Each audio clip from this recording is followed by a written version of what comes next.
Cricket বিশ্বে আবারও একবার জয়ধ্বনি। বিসিসিআইয়ের পর এবার দায়িত্ব নিলেন আইসিসির, বসলেন আইসিসি চেয়ারম্যানের পদে। কথা হচ্ছে জয় শাহ। এবার ক্রিকেট জগতের হর্তাকর্তা বিধাতা হলেন শাহ। আইসিসি চেয়ারম্যানের দায়িত্ব নিলেন জয় শাহ। বিসিসিআইয়ের পর এবার আইসিসি চেয়ারের দখলের শাহর বাজিমাত বিরাট কামাল করে দিলেন। ভারতীয় ক্রিকেটে জয়ের কামাল। ডিসেম্বরে প্রথম দিন থেকে জয় শাহ আইসিসি চেয়ারম্যান হিসেবে দায়িত্ব নিলেন। নতুন ইনিংস শুরু করলেন তিনি। সবথেকে উল্লেখযোগ্য বিষয় হলো তিনি আইসিসির সর্বকনিষ্ঠ চেয়ারম্যান হিসেবে বিবেচিত হয়েছেন।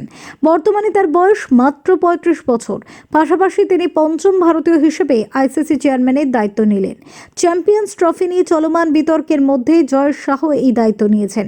এমতাবস্থায় এই টুর্নামেন্টে নেওয়ার সিদ্ধান্তগুলিতে জয় শাহ গুরুত্বপূর্ণ ভূমিকা পালন করতে চলেছেন বলেই ধারণা করা হচ্ছে। 2019 সালে জয় শাহকে বিসিসিআই সচিবের দায়িত্ব দেওয়া হয়েছিল। প্রায় 6 বছর ধরে বিসিসিআইতে কাজ করেছেন তিনি। এর পাশাপাশি তিনি 2021 সালের জানুয়ারি থেকে এশিয়ান ক্রিকেট কাউন্সিলের সভাপতিও হয়েছিলেন। তবে এখন থেকে আইসিসির হয়েই দায়িত্ব সামলাবেন Jay Shah. Bureau report, SD news media.